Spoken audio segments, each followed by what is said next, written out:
पंचम अध्याय। जो ज्येष्ठ और श्रेष्ठ को जानता है वह ज्येष्ठ और श्रेष्ठ हो जाता है। निश्चय ही प्राण ज्येष्ठ और श्रेष्ठ है। जो कोई वशिष्ठ को जानता है वह स्वजातियों में वशिष्ठ होता है। निश्चय ही वाक वशिष्ठ है। जो कोई प्रतिष्ठा को जानता है वह इस लोक और परलोक में प्रतिष्ठित होता है। चक्षु ही प्रतिष्ठा है। जो कोई संपद को जानता है उसे दैव और मानुष काम सम्यक प्रकार से प्राप्त होते हैं। श्रोत्र ही संपद है। जो आयतन को जानता है वह स्वजातियों का आयतन होता है। निश्चय ही मन आयतन है। एक बार ये सब प्राण मैं श्रेष्ठ हूं, मैं श्रेष्ठ हूं, इस प्रकार अपनी श्रेष्ठता के लिए विवाद करने लगे। उन प्राणों ने अपने पिता प्रजापति के पास जाकर कहा, भगवन, हम में कौन श्रेष्ठ है? प्रजापति ने उनसे कहा, तुम में से जिसके निकल जाने पर शरीर अत्यंत पापिष्ठ सा दिखाई देने लगे वही श्रेष्ठ है। तब उस वाक ने उत्क्रमण किया। उसने 1 वर्ष प्रवास करने के अनंतर फिर लौटकर पूछा, मेरे बिना तुम कैसे जीवित रह सके? जिस प्रकार गूंगे लोग बिना बोले प्राण से प्राणन क्रिया करते, नेत्र से देखते, कान से सुनते और मन से चिंतन करते हुए जीवित रहते हैं, उसी प्रकार ऐसा सुनकर वाक ने शरीर में प्रवेश किया। तब उस चक्षु ने उत्क्रमण किया। उसने 1 वर्ष प्रवास करने के अनंतर फिर लौटकर पूछा, मेरे बिना तुम कैसे जीवित रह सके? जिस प्रकार अंधे लोग बिना देखे प्राण से प्राणन क्रिया करते, वाणी से बोलते, कान से सुनते और मन से चिंतन करते हुए जीवित रहते हैं, उसी प्रकार ऐसा सुनकर चक्षु ने शरीर में प्रवेश किया। तब उस श्रोत्र ने उत्क्रमण किया। उसने 1 वर्ष प्रवास करने के अनंतर फिर लौटकर पूछा, मेरे बिना तुम कैसे जीवित रह सके? जिस प्रकार बहरे लोग बिना सुने प्राण से प्राणन क्रिया करते, नेत्र से देखते, वाणी से बोलते और मन से चिंतन करते हुए जीवित रहते हैं, उसी प्रकार ऐसा सुनकर श्रोत्र ने शरीर में प्रवेश किया। तब मन ने उत्क्रमण किया। उसने 1 वर्ष प्रवास करने के अनंतर फिर लौटकर पूछा, मेरे बिना तुम कैसे जीवित रह सके? जिस प्रकार बच्चे जिनका कि मन विकसित नहीं होता प्राण से प्राणन क्रिया करते, नेत्र से देखते, कान से सुनते और वाणी से बोलते हुए जीवित रहते हैं, उसी प्रकार ऐसा सुनकर मन ने भी प्रवेश किया। फिर प्राण ने उत्क्रमण करने की इच्छा की। उसने जिस प्रकार अच्छा घोड़ा अपने पैर बांधने वाली कीलों को उखाड़ डालता है, उसी प्रकार अन्य प्राणों को उखाड़ दिया। तब उन सब ने उसके सामने जाकर कहा, भगवन, आप रहें, आप ही हम सब में श्रेष्ठ हैं, आप उत्क्रमण न करें। फिर उससे वाक ने कहा, मैं जो वशिष्ठ हूं सो तुम ही वशिष्ठ हो। फिर उससे चक्षु ने कहा, मैं जो प्रतिष्ठा हूं सो तुम ही प्रतिष्ठा हो। फिर उससे श्रोत्र ने कहा, मैं जो संपद हूं सो तुम ही संपद हो। फिर उससे मन ने कहा, मैं जो आयतन हूं सो तुम ही आयतन हो। लोक में समस्त इंद्रियों को न वाक, न चक्षु, न श्रोत्र और न मन ही कहते हैं, परंतु प्राण ऐसा कहते हैं, क्योंकि ये सब प्राण ही हैं। उसने कहा, मेरा अन्न क्या होगा? तब वागादि ने कहा, कुत्तों और पक्षियों से लेकर सब जीवों का यह जो अन्न है, सो यह सब अन्न प्राण का अन्न है। अन्न यह प्राण का प्रत्यक्ष नाम है। इस प्रकार जानने वाले के लिए कुछ भी अनन्न नहीं होता है। उसने कहा, मेरा वस्त्र क्या होगा? तब वागादि बोले, जल। इसी से भोजन करने वाले पुरुष भोजन के पूर्व और पश्चात इसका जल से आच्छादन करते हैं। ऐसा करने से वह वस्त्र प्राप्त करने वाला और अनग्न होता है। इस प्राण दर्शन को सत्यकाम जाबाल ने वैयाघ्र पद्य घोषश्रुति के प्रति निरूपित करके कहा, यदि इसे शुष्क स्थाणु के प्रति कहे तो उसमें शाखा उत्पन्न हो जाएगी और पत्ते फूट आवेंगे। अब यदि वह महत्व को प्राप्त होना चाहे तो उसे अमावस्या को दीक्षित होकर पूर्णिमा की रात्रि को सर्वौष्ठ के दधि और मधु संबंधी मंथ का मंथन कर ज्येष्ठाय श्रेष्ठाय स्वाहा ऐसा कहते हुए अग्नि में घृत का हवन कर मंथ पर उसका अवशेष डालना चाहिए। वासिष्ठाय स्वाहा, इस मंत्र से अग्नि में घृत आहुति देकर मंथ में घृत का श्राव डाले। प्रतिष्ठाय स्वाहा, इस मंत्र से अग्नि में घृत आहुति देकर मंथ में घृत का श्राव डाले। संपदे स्वाहा, इस मंत्र से अग्नि में घृत आहुति देकर मंथ में घृत का श्राव डाले। तथा आयतनाय स्वाहा, इस मंत्र से अग्नि में घृत आहुति देकर मंथ में घृत का श्राव डाले। तदनंतर अग्नि से कुछ दूर हटकर मंथ को अंजलि में ले वह अमो नामासि इत्यादि मंत्र का जप करे। हे मंथ, तू अम नाम वाला है, क्योंकि यह सारा जगत तेरे साथ अवस्थित है। वह तू ज्येष्ठ, श्रेष्ठ, राजा और सबका अधिपति है। वह तू मुझे ज्येष्ठत्व, श्रेष्ठत्व, राज्य और आधिपत्य को प्राप्त करा, मैं ही यह सर्वरूप हो जाऊं। फिर वह इस आर्चा से पादशः उस मंथ का भक्षण करता है। तत्सवितुर्वृणीमहे, ऐसा कहकर भक्षण करता है। वयम देवस्य भोजनम, ऐसा कहकर भक्षण करता है। श्रेष्ठम सर्वधातमम, ऐसा कहकर भोजन करता है। तथा तुरम भगस्य धीमहि, ऐसा कहकर कटोरे या चम्मच को धोकर सारा मंथलेप पी जाता है। तत्पश्चात वह अग्नि के पीछे चर्म अथवा स्थंडिल पर वाणी का संयम कर अभिभूत न होता हुआ शयन करता है। उस समय यदि वह स्वप्न में स्त्री को देखे तो समझे कि कर्म समृद्ध हो गया। इस विषय में यह श्लोक है। जिस समय काम्य कर्मों में स्वप्न में स्त्री को देखे तो उस स्वप्न दर्शन के होने पर उस कर्म में समृद्धि जाने। आरुणिका पुत्र श्वेतकेतु पंचाल देशीय लोगों की सभा में आया। उससे जीवल के पुत्र प्रवाहन ने कहा, हे कुमार, क्या पिता ने तुझे शिक्षा दी है? इस पर उसने कहा, हाँ भगवन क्या तुझे मालूम है कि इस लोक से प्रजा कहाँ जाती है? श्वेतकेतु, नहीं भगवन। प्रवाहन, क्या तू जानता है कि वह फिर इस लोक में कैसे आती है? श्वेतकेतु, नहीं भगवन। प्रवाहन, देवयान और पितृयान, इन दोनों मार्गों का एक दूसरे से अलग होने का स्थान तुझे मालूम है? श्वेतकेतु, नहीं भगवन। प्रवाहन, तुझे मालूम है ये पितृलोक भरता क्यों नहीं? श्वेतकेतु, एक भगवन, नहीं। प्रवाहन, क्या तू जानता है कि 5वीं आहुति के हवन कर दिए जाने पर आप सोमघृतादिरस पुरुष संध्या को कैसे प्राप्त होते हैं? श्वेतकेतु, नहीं भगवन, नहीं। तो फिर तू स्वयं को मुझे शिक्षा दी गई है ऐसा क्यों बोलता था? तब वह त्रस्त होकर अपने पिता के स्थान पर आया और उससे बोला, श्रीमान ने मुझे शिक्षा दिए बिना ही कह दिया था कि मैंने तुझे शिक्षा दे दी है। उस क्षत्रिय बंधु ने मुझसे 5 प्रश्न पूछे थे, किंतु मैं उनमें से एक का भी विवेचन न कर सका। उसने कहा, तुमने जैसे ये प्रश्न मुझे सुनाए हैं उनमें से एक को भी मैं नहीं जानता। यदि मैं इन्हें जानता होता तो तुम्हें क्यों न बतलाता? तब वह गौतम राजा के स्थान पर आया। राजा ने अपने यहां आए हुए उसकी पूजा की। दूसरे दिन प्रातःकाल होते ही राजा की सभा में पहुंचने पर वह गौतम उसके पास गया। उसने उससे कहा, हे भगवान गौतम, आप मनुष्य संबंधी धन का वर मांग लीजिए। उसने कहा, राजन, ये मनुष्य संबंधी धन आप ही के पास रहे। आपने मेरे पुत्र के प्रति जो बात प्रश्न रूप से कही थी वही मुझे बतलाइए। तब वह संकट में पड़ गया। यहां चिरकाल तक रहो ऐसी आज्ञा दी और कहा, हे गौतम, जिस प्रकार तुमने मुझसे कहा है उससे तुम यह समझो कि पूर्वकाल में तुमसे पहले यह विद्या ब्राह्मणों के पास नहीं गई। इसी से सभी लोकों में क्षत्रियों का ही प्रशासन होता रहा है।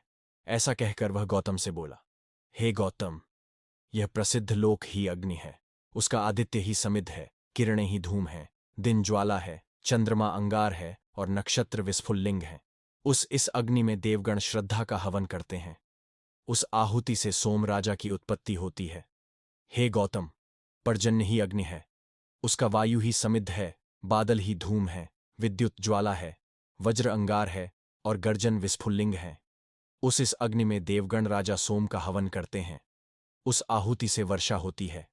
हे गौतम, पृथ्वी ही अग्नि है, उसका संवत्सर ही समिध है, आकाश ही धूम है, रात्रि ज्वाला है, दिशाएं अंगार हैं और अवांतर दिशाएं विस्फुल्लिंग हैं। इस अग्नि में देवगण वर्षा का हवन करते हैं। उस आहुति से अन्न होता है। हे गौतम, पुरुष ही अग्नि है, उसका वाक ही समिध है, प्राण ही धूम है, जिह्वा ज्वाला है, चक्षु अंगार हैं और श्रोत्र विस्फुलिंग हैं। इस अग्नि में देवगण अन्न का होम करते हैं। उस आहुति से वीर्य उत्पन्न होता है। हे गौतम, स्त्री ही अग्नि है, उसका उपस्थ ही समिध है। पुरुष जो उपमंत्रण करता है वह धूम है, योनि ज्वाला है, जो भीतर की ओर करता है वह अंगार है और उससे जो आनंद होता है वह विस्फुल्लिंग है। इस अग्नि में देवगण वीर्य का हवन करते हैं। उस आहुति से गर्भ उत्पन्न होता है। इस प्रकार 5वीं आहुति के दिए जाने पर आप पुरुष शब्दवाची हो जाता है। वह जरायु से आवृत हुआ गर्भ 10 या 9 महीने अथवा जब तक पूर्णांग नहीं होता, भीतर ही शयन करने के अनंतर फिर उत्पन्न होता है। इस प्रकार उत्पन्न होने पर वह आयु पर्यंत जीवित रहता है। फिर मरने पर कर्मवश परलोक को प्रस्थित हुए उस जीव को अग्नि के प्रति ही ले जाते हैं, जहां से कि वह आया था और जिससे उत्पन्न हुआ था। वे जो कि इस प्रकार जानते हैं, तथा वे जो कि वन में श्रद्धा और तप इनकी उपासना करते हैं, अर्ची के अभिमानी देवताओं को प्राप्त होते हैं। अर्ची के अभिमानी देवताओं से दिवसाभिमानी देवताओं को, दिवसाभिमानियों से शुक्ल पक्षाभिमानी देवताओं को, शुक्ल पक्षाभिमानियों से जिन 6 महीनों में सूर्य उत्तर की ओर जाता है, उन 6 महीनों को, उन महीनों से संवत्सर को, संवत्सर से आदित्य को, आदित्य से चंद्रमा को और चंद्रमा से विद्युत को प्राप्त होते हैं। वहां एक अमानव पुरुष है, वह उन्हें ब्रह्म को प्राप्त करा देता है। यह देवयान मार्ग है। तथा जो ये गृहस्थ लोग ग्राम में इष्ट, पूर्त और दत्त ऐसी उपासना करते हैं, वे धूम को प्राप्त होते हैं। धूम से रात्रि को, रात्रि से कृष्ण पक्ष को तथा कृष्ण पक्ष से जिन 6 महीनों में सूर्य दक्षिण मार्ग से जाता है, उनको प्राप्त होते हैं। ये लोग संवत्सर को प्राप्त नहीं होते। दक्षिणायण के महीनों से पितृलोक को, पितृलोक से आकाश को और आकाश से चंद्रमा को प्राप्त होते हैं। यह चंद्रमा राजा सोम है। वह देवताओं का अन्न है। देवता लोग उसका भक्षण करते हैं। वहां कर्मों का क्षय होने तक रहकर वे फिर इसी मार्ग से जिस प्रकार गए थे उसी प्रकार लौटते हैं। वे पहले आकाश को प्राप्त होते हैं और आकाश से वायु को, वायु होकर वे धूम हो जाते हैं और धूम्र होकर अभ्र हो जाते हैं।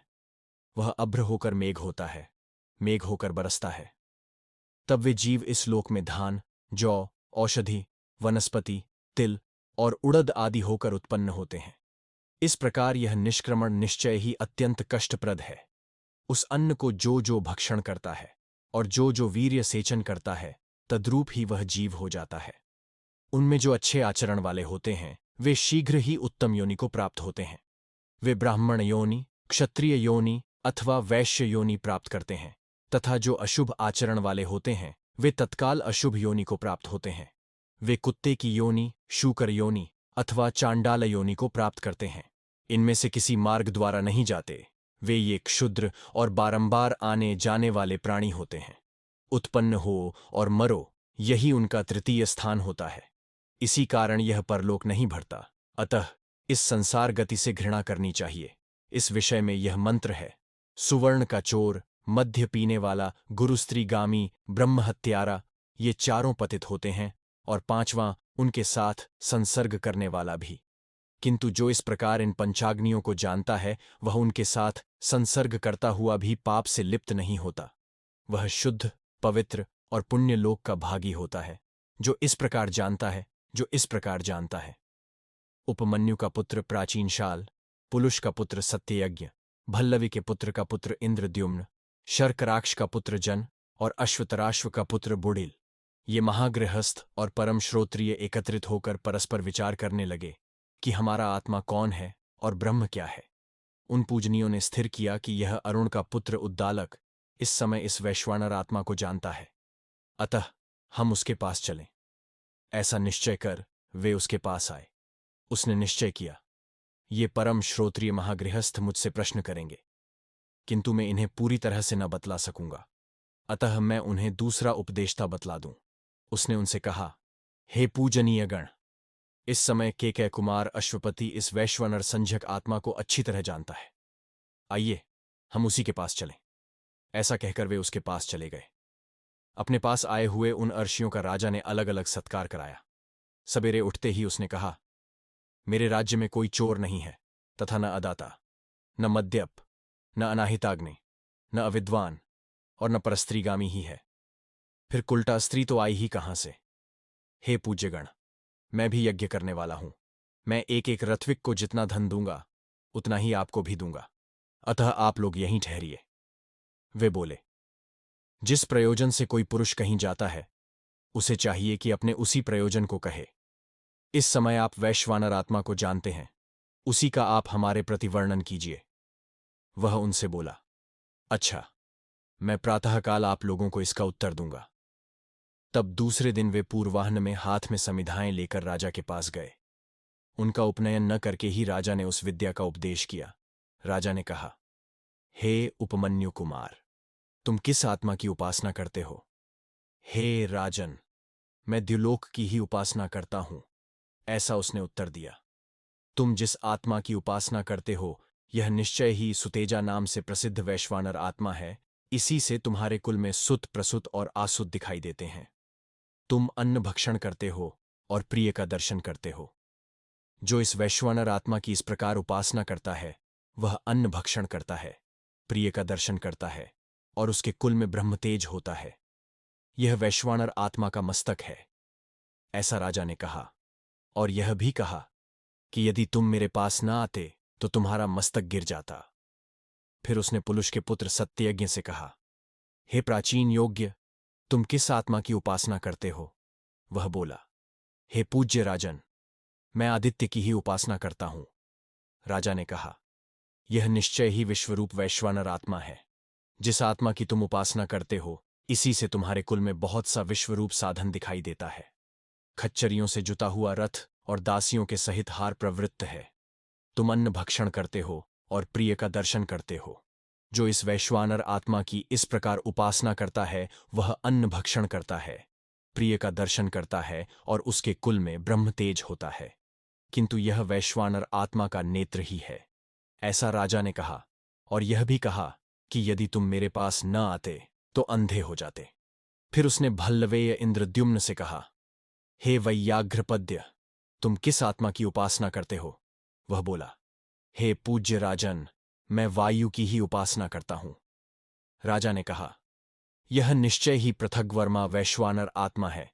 जिस आत्मा की तुम उपासना करते हो, इसी से तुम्हारे प्रति पृथक पृथक उपहार आते हैं और तुम्हारे पीछे पृथक पृथक रथ की पंक्तियां चलती हैं। तुम अन्न भक्षण करते हो और प्रिय का दर्शन करते हो।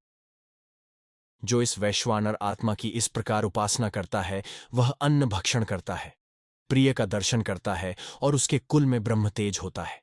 किंतु यह वैश्वानर आत्मा का प्राण ही है। ऐसा राजा ने कहा, और यह भी कहा कि यदि तुम मेरे पास न आते तो तुम्हारा प्राण उत्क्रमण कर जाता। फिर राजा ने जन से कहा, हे शार्कराक्ष, तुम किस आत्मा की उपासना करते हो? खो। वह बोला, हे पूज्य राजन, मैं आकाश की ही उपासना करता हूं। राजा ने कहा, यह निश्चय ही बहुल संझक वैश्वानर आत्मा है। जिस आत्मा की तुम उपासना करते हो, इसी से तुम प्रजा और धन के कारण बहुल हो। तुम अन्न भक्षण करते हो और प्रिय का दर्शन करते हो। जो इस वैश्वानर आत्मा की इस प्रकार उपासना करता है, वह अन्न भक्षण करता है, प्रिय का दर्शन करता है और उसके कुल में ब्रह्म तेज होता है। किंतु यह वैश्वानर आत्मा के संदेह शरीर का मध्य भाग ही है। ऐसा राजा ने कहा, और यह भी कहा कि यदि तुम मेरे पास न आते तो तुम्हारा संदेह शरीर का मध्य भाग नष्ट हो जाता। फिर उसने अश्वतराश्व के पुत्र बुड़िल से कहा, हे वैयाघ्रपद्य, तुम किस आत्मा की उपासना करते हो? वह बोला, हे पूज्य राजन, मैं तो जल की ही उपासना करता हूं। राजा ने कहा, यह निश्चय ही रई संझक वैश्वानर आत्मा है। जिस आत्मा की तुम उपासना करते हो, इसी से तुम रईमान और पुष्टिमान हो। तुम अन्न भक्षण करते हो और प्रिय का दर्शन करते हो। जो इस वैश्वानर आत्मा की इस प्रकार उपासना करता है, वह अन्न भक्षण करता है, प्रिय का दर्शन करता है और उसके कुल में ब्रह्म तेज होता है। किंतु यह वैश्वानर आत्मा के चरण ही हैं। ऐसा राजा ने कहा, और यह भी कहा कि यदि तुम मेरे पास न आते तो तुम्हारे चरण शिथिल हो जाते। राजा ने उनसे कहा, तुम ये सब लोग इस वैश्वानर आत्मा को अलग सा जानकर अन्न भक्षण करते हो। जो कोई यही मैं हूं, इस प्रकार अभिमान का विषय होने वाले इस प्रादेश मात्र वैश्वानर आत्मा की उपासना करता है, वह समस्त लोकों में, समस्त प्राणियों में और समस्त आत्माओं में अन्न भक्षण करता है। उस इस वैश्वानर आत्मा का मस्तक ही सुतेजा दद्युलोक है, चक्षु ही विश्वरूप सूर्य है, प्राण पृथग्वर्मा वायु है, देह का मध्य भाग बहुल आकाश है, बस्ती ही रई जल है, पृथ्वी ही दोनों चरण है, वक्ष स्थल वेदी है, लोमदर्भ है, हृदय गार्हपत्याग्नि है, मन अनवाहार्य पचन है और मुख आहवनीय है। अतः जो अन्न पहले आवे उसका हवन करना चाहिए। उस समय वह भोक्ता जो पहली आहुति दे उसे प्राणाय स्वाहा ऐसा कहकर दे। इस कारण प्राण तृप्त होता है। प्राण के तृप्त होने पर नेत्रेंद्रिय तृप्त होती है, नेत्रेंद्रिय के तृप्त होने पर सूर्य तृप्त होता है, सूर्य के तृप्त होने पर द्युलोक तृप्त होता है, तथा द्युलोक के तृप्त होने पर जिस किसी पर द्युलोक और आदित्य अधिष्ठिति हैं वह तृप्त होता है, और उसकी तृप्ति होने पर स्वयं भोक्ता प्रजा, पशु, अन्नाद्य, तेज और ब्रह्म तेज के द्वारा तृप्त होता है। तत्पश्चात जो दूसरी आहुति दे उसे व्यानाय स्वाहा ऐसा कहकर दे। इससे व्यान तृप्त होता है। व्यान के तृप्त होने पर श्रोत्रेंद्रिय तृप्त होती है। श्रोत्रेंद्रिय के तृप्त होने पर चंद्रमा तृप्त होता है। चंद्रमा के तृप्त होने पर दिशाएं तृप्त होती है तथा दिशाओं के तृप्त होने पर जिस किसी पर चंद्रमा और दिशाएं अधिष्ठित हैं वह तृप्त होता है और उसकी तृप्ति होने पर स्वयं भोक्ता प्रजा, पशु, अन्नाद्य, तेज और ब्रह्म तेज के द्वारा तृप्त होता है। तत्पश्चात जो तीसरी आहुति दे उसे अपानाय स्वाहा ऐसा कहकर दे। इससे अपान तृप्त होता है। अपान के तृप्त होने पर वागिंद्रिय तृप्त होती है। वाक के तृप्त होने पर अग्नि तृप्त होता है। अग्नि के तृप्त होने पर पृथ्वी तृप्त होती है तथा पृथ्वी के तृप्त होने पर जिस किसी पर पृथ्वी और अग्नि अधिष्ठित हैं वह तृप्त होता है और उसकी तृप्ति होने पर स्वयं भोक्ता प्रजा, पशु, अन्नाद्य, तेज और ब्रह्म तेज के द्वारा तृप्त होता है। तत्पश्चात जो चौथी आहुति दे उसे समानाय स्वाहा ऐसा कहकर दे। इससे समान तृप्त होता है। समान के तृप्त होने पर मन तृप्त होता है। मन के तृप्त होने पर पर्जन्य तृप्त होता है। पर्जन्य के तृप्त होने पर विद्युत तृप्त होती है तथा विद्युत के तृप्त होने पर जिस किसी पर विद्युत और पर्जन्य अधिष्ठित हैं वह तृप्त होता है और उसकी तृप्ति होने पर स्वयं भोक्ता प्रजा, पशु, अन्नाद्य, तेज और ब्रह्म तेज के द्वारा तृप्त होता है। तत्पश्चात जो पांचवीं आहुति दे उसे उदानाय स्वाहा ऐसा कहकर दे। इससे उदान तृप्त होता है। उदान के तृप्त होने पर त्वचा तृप्त होती है। त्वचा के तृप्त होने पर वायु तृप्त होता है। वायु के तृप्त होने पर आकाश तृप्त होता है तथा आकाश के तृप्त होने पर जिस किसी पर वायु और आकाश अधिष्ठित है वह तृप्त होता है और उसकी तृप्ति होने पर स्वयं भोक्ता प्रजा, पशु, अन्नाद्य, तेज और ब्रह्म तेज के द्वारा तृप्त होता है। वह जो कि इस वैश्वानर विद्या को न जानकर हवन करता है उसका वह यज्ञ ऐसा है जैसे अंगारों को हटाकर भस्म में हवन करे। क्योंकि जो इस वैश्वानर को इस प्रकार जानने वाला पुरुष अग्निहोत्र करता है उसका समस्त लोक, सारे भूत और संपूर्ण आत्माओं में हवन हो जाता है। इस विषय में यह दृष्टांत भी है, जिस प्रकार सींग का अग्रभाग अग्नि में घुसा देने तत्काल जल जाता है, उसी प्रकार जो इस प्रकार जानने वाला होकर अग्निहोत्र करता है उसके समस्त पाप भस्म हो जाते हैं। अतः वह इस प्रकार जानने वाला यदि चांडाल को उच्छिष्ट भी दे तो भी उसका वह अन्न वैश्वानर आत्मा में ही हुत होगा। इस विषय में यह मंत्र है। जिस प्रकार इस लोक में भूखे बालक सब प्रकार माता की उपासना करते हैं उसी प्रकार संपूर्ण प्राणी इस ज्ञानी के भोजन रूप अग्निहोत्र की उपासना करते हैं, अग्निहोत्र की उपासना करते हैं। अरुण का सुप्रसिद्ध पौत्र श्वेतकेतु था। उससे पिता ने कहा, है श्वेतकेतु, तू ब्रह्मचर्यवास कर, क्योंकि हे सौम्य, हमारे कुल में उत्पन्न हुआ कोई पुरुष अध्ययन न करके ब्रह्म बंधु सा नहीं होता। वह श्वेतकेतु 12 वर्ष की अवस्था में उपनयन कराकर 24 वर्ष का होने पर संपूर्ण वेदों का अध्ययन कर अपने को बड़ा बुद्धिमान और व्याख्या करने वाला मानते हुए उद्दंड भाव से घर लौटा। उससे पिता ने कहा, हे सौम्य, तू जो ऐसा महामना, पंडितमन्य और अविनीत है, सो क्या तूने वह आदेश पूछा है जिसके द्वारा अश्रुत श्रुत हो जाता है, अमत मत हो जाता है और अविज्ञात विशेष रूप से ज्ञात हो जाता है? यह सुनकर श्वेतकेतु ने पूछा, भगवन, वह आदेश कैसा है? हे सौम्य, जिस प्रकार एक मृत्तिका के पिंड के द्वारा संपूर्ण मृण्मय पदार्थों का ज्ञान हो जाता है, क्योंकि विकार केवल वाणी के आश्रयभूत नाम मात्र हैं, सत्य तो केवल मृत्तिका ही है।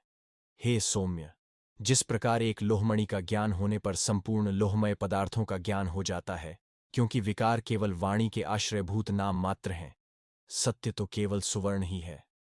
हे सौम्य, जिस प्रकार एक नखकृंतन का ज्ञान होने पर संपूर्ण लोहे के पदार्थों का ज्ञान हो जाता है, क्योंकि विकार केवल वाणी के आश्रयभूत नाम मात्र हैं, सत्य तो केवल लोहा ही है। हे सौम्य, ऐसा ही वह आदेश भी है। निश्चय ही वे मेरे पूज्य गुरुदेव इसे नहीं जानते थे। यदि वे जानते तो मुझसे क्यों न कहते। अब आप ही मुझे बतलाइए। तब पिता ने कहा, अच्छा सौम्य, बतलाता हूं। हे सौम्य, आरंभ में यह एकमात्र अद्वितीय सत ही था। उसी के विषय में किन्हीं ने ऐसा भी कहा कि आरंभ में यह एकमात्र अद्वितीय असत ही था। उस असत से सत्य की उत्पत्ति होती है। किंतु हे सौम्य, ऐसा कैसे हो सकता है? भला असत से सत्य की उत्पत्ति कैसे हो सकती है? अतः हे सोग्य, आरंभ में यह एकमात्र अद्वितीय सत्य ही था, ऐसा आरुण्य ने कहा। उसने इच्छा की मैं बहुत हो जाऊं, अनेक प्रकार से उत्पन्न हूं। इस प्रकार उसने तेज की रचना की। उस तेज ने इच्छा की मैं बहुत हो जाऊं, अनेक प्रकार से उत्पन्न हूं। इस प्रकार उसने जल की रचना की। इसी से जहां कहीं पुरुष शोक करता है, उसे पसीने आ जाते हैं। उस समय वह तेज से ही जल की उत्पत्ति होती है। उस जल ने इच्छा की मैं बहुत हो जाऊं, अनेक प्रकार से उत्पन्न हूं। इस प्रकार उसने अन्न की रचना की। इसी से जहां कहीं वर्षा होती है, वहीं बहुत सा अन्न होता है। वह अन्नाद्य जल से ही उत्पन्न होता है। इन प्रसिद्ध प्राणियों के 3 ही बीज होते हैं, आंडज, जीवज और उद्भिज। उस सत्य नामक देवता ने ईक्षण किया, मैं इस जीवात्म रूप से इन तीनों देवताओं में अनुप्रवेश कर नाम और रूप की अभिव्यक्ति करूं, और उनमें से एक एक देवता को त्रिवृत त्रिवृत करूं। ऐसा विचार कर इस देवता ने इस जीवात्म रूप से ही उन 3 देवताओं में प्रवेश कर नाम रूप का व्याकरण किया। उस देवता ने उनमें से प्रत्येक को त्रिवृत त्रिवृत किया। हे सौम्य, जिस प्रकार ये तीनों देवता एक एक करके प्रत्येक त्रिवृत त्रिवृत हैं, वह मेरे द्वारा जान। अग्नि का जो रोहित रूप है, वह तेज का ही रूप है। जो शुक्ल रूप है, वह जल का है, और जो कृष्ण है, वह अन्न का है। इस प्रकार अग्नि से अग्नित्व निवृत्त हो गया, क्योंकि विकार वाणी से कहने के लिए नाम मात्र है। केवल 3 रूप हैं, इतना ही सत्य है। आदित्य का जो रोहित रूप है, वह तेज का ही रूप है। जो शुक्ल रूप है, वह जल का है, और जो कृष्ण है, वह अन्न का है। इस प्रकार आदित्य से आदित्यत्व निवृत्त हो गया, क्योंकि विकार वाणी पर अवलंबित नाम मात्र है। केवल 3 रूप हैं, इतना ही सत्य है। चंद्रमा का जो रोहित रूप है, वह तेज का ही रूप है। जो शुक्ल रूप है, वह जल का है, और जो कृष्ण है, वह अन्न का है। इस प्रकार चंद्रमा से चंद्रत्व निवृत्त हो गया, क्योंकि विकार वाणी पर अवलंबित नाम मात्र हैं। केवल 3 रूप हैं, इतना ही सत्य है। विद्युत का जो रोहित रूप है, वह तेज का ही रूप है। जो शुक्ल रूप है, वह जल का है, और जो कृष्ण है, वह अन्न का है। इस प्रकार विद्युत से विद्युत्व निवृत्त हो गया, क्योंकि विकार वाणी पर अवलंबित नाम मात्र हैं। केवल 3 रूप हैं, इतना ही सत्य है। इसको जानने वाले पूर्ववर्ती महागृहस्थ और महाश्रोत्रियों ने यह कहा था कि इस समय हमारे कुल में कोई बात अश्रुत, अमत अथवा अविज्ञात है, ऐसा कोई नहीं कह सकेगा, क्योंकि इन अग्नि आदि के दृष्टांत द्वारा वे सब कुछ जानते थे। जो कुछ रोहित सा है, वह तेज का रूप है, ऐसा उन्होंने जाना है। जो कुछ शुक्ल सा है, वह जल का रूप है, ऐसा उन्होंने जाना है।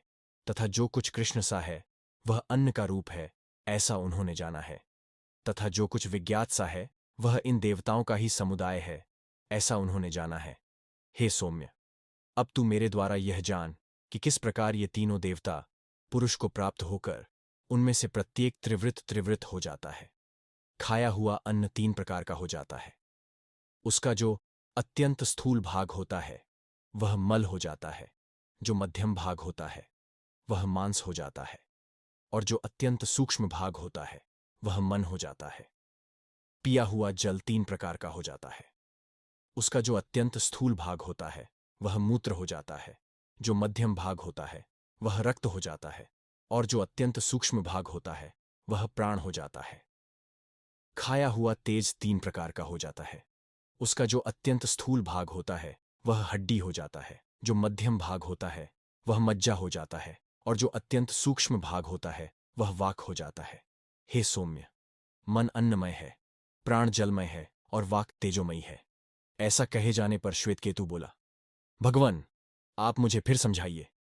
तब आरुणि ने, अच्छा सौम्य, ऐसा कहा। हे सौम्य, मत्थे हुए दही का जो सूक्ष्म भाग होता है, वह ऊपर इकट्ठा हो जाता है, वह घृत होता है। उसी प्रकार हे सौम्य, खाए हुए अन्न का जो सूक्ष्म अंश होता है, वह सम्यक प्रकार से ऊपर आ जाता है, वह मन होता है। हे सोग्य, पिए हुए जल का जो सूक्ष्म अंश होता है, वह सम्यक प्रकार से इकट्ठा होकर ऊपर आ जाता है, वह प्राण होता है। हे सोग्य, भक्षण किए हुए तेज का जो सूक्ष्म अंश होता है, वह सम्यक प्रकार से इकट्ठा होकर ऊपर आ जाता है, वह वाणी होता है। हे सौम्य, मन अन्नमय है, प्राण जलमय है और वाक तेजोमयी है। ऐसा कहे जाने पर श्वेतकेतु बोला, भगवन, आप मुझे फिर समझाइए। तब आरुणि ने, अच्छा सौम्य, ऐसा कहा, हे सोग्य, पुरुष 16 कलाओं वाला है। तू 15 दिन भोजन मत कर, केवल यथेच्छ जलपान कर। प्राण जलमय है, इसलिए जल पीते रहने से उसका नाश नहीं होगा। उसने 15 दिन भोजन नहीं किया। तत्पश्चात वह आरुणि के पास आया और कहा, भगवन, क्या बोलूं?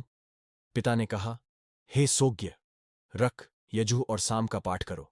तब उसने कहा, भगवन, मुझे उनका प्रतिभान नहीं होता। वह उससे बोला, हे सौम्य, जिस प्रकार बहुत से ईंधन से प्रज्वलित हुए अग्नि का एक जुगनू के बराबर अंगारा रह जाए तो वह उससे अधिक दाह नहीं कर सकता, उसी प्रकार हे सौम्य, तेरी 16 कलाओं में से एक ही कला रह गई है। उसके द्वारा इस समय तू वेद का अनुभव नहीं कर सकता। अच्छा, अब भोजन कर, तब तू मेरी बात समझ जाएगा। उसने भोजन किया और पिता के पास आया। तब उसने जो कुछ पूछा वह सब उसे उपस्थित हो गया।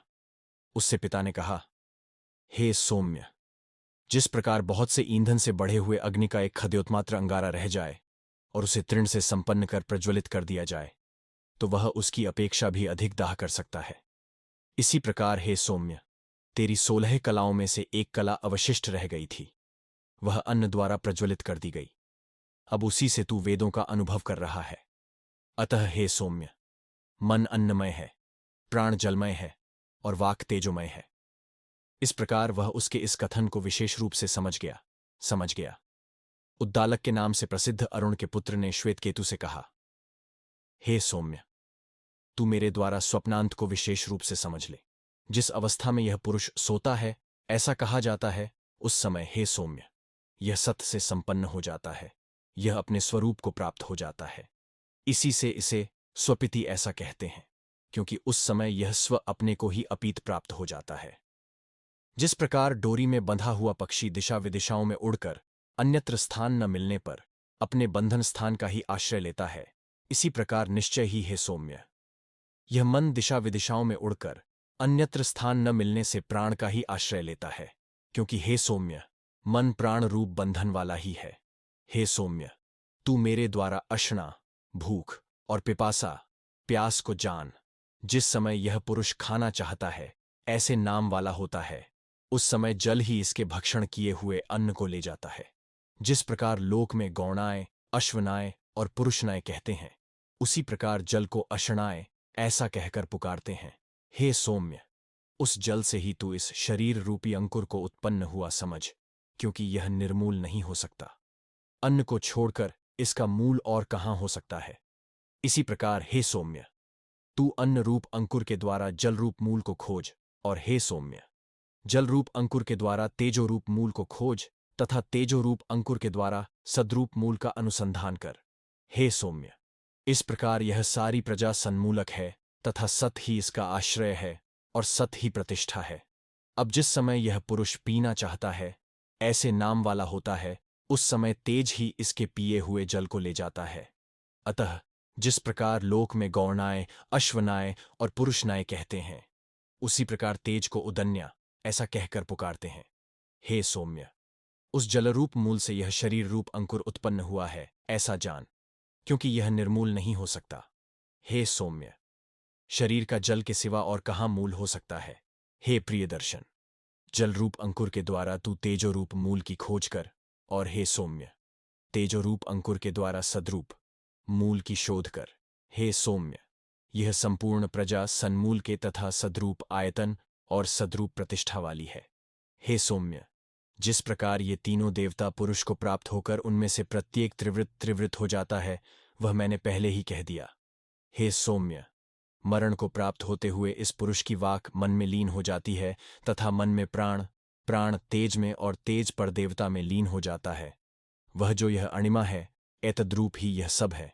वह सत्य है, वह आत्मा है, और हे श्वेतकेतु, वही तू है। ऐसा कहे जाने पर श्वेतकेतु बोला, भगवन, आप मुझे फिर समझाइए। तब आरुणि ने, अच्छा सौम्य, ऐसा कहा, हे सौम्य, जिस प्रकार मधुमक्खियां मधु निष्पन्न करती हैं तो नाना वृक्षों का रस लाकर एकता को प्राप्त करा देती है, जिस प्रकार वे रस उस मधु में यह विवेक प्राप्त नहीं कर सकते कि मैं इस वृक्ष का रस हूं और मैं इस वृक्ष का रस हूं, हे सोग्य। ठीक इसी प्रकार यह प्रजा सत्य को प्राप्त होकर यह नहीं जानती कि हम सत्य को प्राप्त हो गए। वे इस लोक में व्याघ्र, सिंह, भेड़िया, शूकर, कीट, पतंग, डांस अथवा मच्छर जो भी होते हैं, वे ही पुनः हो जाते हैं। वह जो यह अणिमा है, एतद्रूप ही यह सब है। वह सत्य है, वह आत्मा है, और हे श्वेतकेतु, वही तू है। ऐसा कहे जाने पर श्वेतकेतु बोला, भगवन, आप मुझे फिर समझाइए।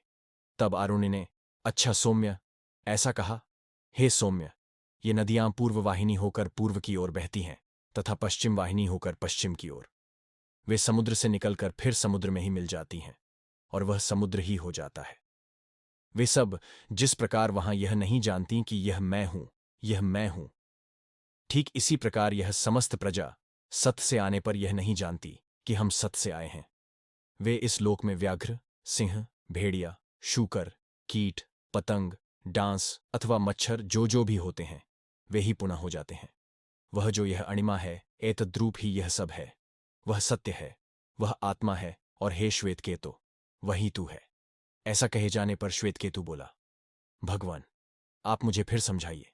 तब आरुणि ने, अच्छा सौम्य, ऐसा कहा, हे सोग्य, यदि कोई इस महान वृक्ष के मूल में आघात करे तो यह जीवित रहते हुए ही केवल रक्तस्राव करेगा। यदि मध्य में आघात करे तो भी यह जीवित रहते हुए केवल रक्तस्राव करेगा, और यदि इसके अग्रभाग में आघात करे तो भी यह जीवित रहते हुए ही रक्तस्राव करेगा। यह वृक्ष जीव आत्मा से ओतप्रोत है और जलपान करता हुआ आनंद से स्थित है। यदि इस वृक्ष की एक शाखा को जीव छोड़ देता है तो वह सूख जाती है, यदि दूसरी को छोड़ देता है तो वह सूख जाती है, और यदि तीसरी को छोड़ देता है तो वह भी सूख जाती है। इसी प्रकार यदि सारे वृक्ष को छोड़ देता है तो सारा वृक्ष सूख जाता है। हे सौम्य, ठीक इसी प्रकार तू जान कि जीव से रहित होने पर यह शरीर मर जाता है, जीव नहीं मरता। वह जो यह अणिमा है, एतद्रूप ही यह सब है। वह सत्य है, वह आत्मा है, और हे श्वेतकेतु, वही तू है। ऐसा कहे जाने पर श्वेतकेतु बोला, भगवान, आप मुझे फिर समझाइए। तब आरुणि ने, अच्छा सौम्य, ऐसा कहा, इस वृक्ष से एक बड़का फल ले आ। भगवान, यह ले आया, इसे फोड़। भगवान, फोड़ दिया। इसमें क्या देखता है? भगवान, इसमें ये अणु के समान दाने हैं। अच्छा वत्स, इनमें से एक को फोड़। फोड़ दिया। भगवान, इसमें क्या देखता है? कुछ नहीं भगवान। तब उससे कहा, हे सौम्य, इस वटबीज की जिस अणिमा को तू नहीं देखता, हे सौम्य, उस अणिमा का ही यह इतना बड़ा वटवृक्ष खड़ा हुआ है। हे सौम्य, तू श्रद्धा कर। वह जो यह अणिमा है, एतद्रूप ही यह सब है। वह सत्य है, वह आत्मा है, और हे श्वेतकेतु, वही तू है। ऐसा कहे जाने पर श्वेतकेतु बोला, भगवान, आप मुझे फिर समझाइए। तब आरुणि ने, अच्छा सौम्य, ऐसा कहा, इस नमक को जल में डालकर कल प्रातःकाल मेरे पास आना। आरुणि के इस प्रकार कहने पर श्वेतकेतु ने वैसा ही किया। तब आरुणि ने उससे कहा, वत्स, रात तुमने जो नमक जल में डाला था उसे ले आओ। किंतु उसने ढूंढने पर वह नमक उसमें न पाया। इस जल को ऊपर से आचमन कर। कैसा है? नमकीन है। बीच में से आचमन कर। अब कैसा है? नमकीन है। नीचे से आचमन कर। अब कैसा है? नमकीन है। अच्छा, अब इस जल को फेंक कर मेरे पास आ। उसने वैसा ही किया और बोला, उसमें नमक सदा ही विद्यमान था। तब पिता ने उससे कहा, हे सौम्य, जिस प्रकार वह नमक इसमें विलीन हो गया है, इसी प्रकार वह सत भी निश्चय यहीं विद्यमान है। तू उसे देखता नहीं है, परंतु वह निश्चय यहीं विद्यमान है। वह जो यह अणिमा है, एतद्रूप ही यह सब है। वह सत्य है, वह आत्मा है, और हे श्वेतकेतु, वही तू है। ऐसा कहे जाने पर श्वेतकेतु बोला, भगवान, आप मुझे फिर समझाइए। तब आरुणि ने, अच्छा सौम्य, ऐसा कहा, हे सौम्य, जिस प्रकार कोई पुरुष जिसकी आंखें बंधी हुई हों, ऐसे पुरुष को गांधार देश से ले जाकर किसी जनशून्य स्थान में छोड़ दे, उस जगह जिस प्रकार वह पूर्व, उत्तर, दक्षिण अथवा पश्चिम की ओर मुख करके चिल्लावे कि मुझे आंखें बांधकर यहां लाया गया है और आंखें बंधे ही छोड़ दिया है, उस पुरुष के बंधन को खोलकर जैसे कोई कहे कि गांधार देश इस दिशा में है, अतः इसी दिशा को जा, तो वह बुद्धिमान और समझदार पुरुष एक ग्राम से दूसरा ग्राम पूछते हुए गांधार में ही पहुंच जाता है। इसी प्रकार इस लोक में आचार्यवान पुरुष ही सत्य को जानता है। उसके लिए उतना ही विलंब है जब तक कि वह देहबंधन से मुक्त नहीं होता। उसके पश्चात तो वह सत्संपन्न हो जाता है। वह जो यह अणिमा है, एतद्रूप ही यह सब है। वह सत्य है, वह आत्मा है, और हे श्वेतकेतु, वही तू है। ऐसा कहे जाने पर श्वेतकेतु बोला, भगवन, आप मुझे फिर समझाइए। तब आरुणि ने, अच्छा सौम्य, ऐसा कहा, हे सौम्य, ज्वरादि से संतप्त मुमूर्ष पुरुष को चारों ओर से घेर कर उसके बांधवगण पूछा करते हैं, क्या तू मुझे जानता है? क्या तू मुझे पहचानता है? जब तक उसकी वाणी मन में लीन नहीं होती तथा मन प्राण में, प्राण तेज में और तेज पर देवता में लीन नहीं होता, तब तक वह पहचान लेता है। फिर जिस समय उसकी वाणी मन में लीन हो जाती है तथा मन प्राण में, प्राण तेज में और तेज पर देवता में लीन हो जाता है, तब वह नहीं पहचानता। वह जो यह अणिमा है, एतद्रूप ही यह सब है। वह सत्य है, वह आत्मा है, और हे श्वेतकेतु, वही तू है। ऐसा कहे जाने पर श्वेतकेतु बोला, भगवान, आप मुझे फिर समझाइए। तब आरुणि ने, अच्छा सौम्य, ऐसा कहा, हे सौम्य, राजकर्मचारी किसी पुरुष को हाथ बांधकर लाते हैं और कहते हैं, इसने धन का अपहरण किया है, चोरी की है, इसके लिए परशु तपाओ। वह यदि उस चोरी का करने वाला होता है तो अपने को मिथ्यावादी प्रमाणित करता है। वह मिथ्याभिनिवेश वाला पुरुष अपने को मिथ्या से छुपाता हुआ तपे हुए परशु को ग्रहण करता है, किंतु वह उससे दग्ध होता है और मारा जाता है। और यदि वह उस चोरी का करने वाला नहीं होता तो उसी से वह अपने को सत्य प्रमाणित करता है। वह सत्याभिसंध अपने को सत्य से आवृत कर उस तपे हुए परशु को पकड़ लेता है। वह उससे नहीं जलता और तत्काल छोड़ दिया जाता है। वह जिस प्रकार उस परीक्षा के समय नहीं जलता, उसी प्रकार विद्वान का पुनरावर्तन नहीं होता। यह सब एतद्रूप ही है। वह सत्य है, वह आत्मा है, और हे श्वेतकेतु, वही तू है। तब वह श्वेतकेतु उसे जान गया, उसे जान गया। हे भगवान, मुझे उपदेश कीजिए। ऐसा कहते हुए नारद जी शांत कुमार जी के पास गए। उनसे शांत कुमार जी ने कहा, तुम जो कुछ जानते हो उसे बतलाते हुए मेरे पास उपदेश लेने के लिए आओ, तब मैं तुम्हें उससे आगे बतलाऊंगा। तब नारद ने कहा, भगवान, मुझे ऋग्वेद, यजुर्वेद, सामवेद और चौथा अथर्ववेद याद है। इतिहास पुराण रूप पांचवां वेद, व्याकरण, श्राद्धकल्प, गणित, उत्पात ज्ञान, निधिशास्त्र, तर्कशास्त्र, नीति, देव विद्या, ब्रह्म विद्या, भूत विद्या, क्षत्र विद्या, नक्षत्र विद्या, सर्प विद्या और देवजन विद्या, नृत्य संगीत आदि। हे भगवन, यह सब मैं जानता हूं।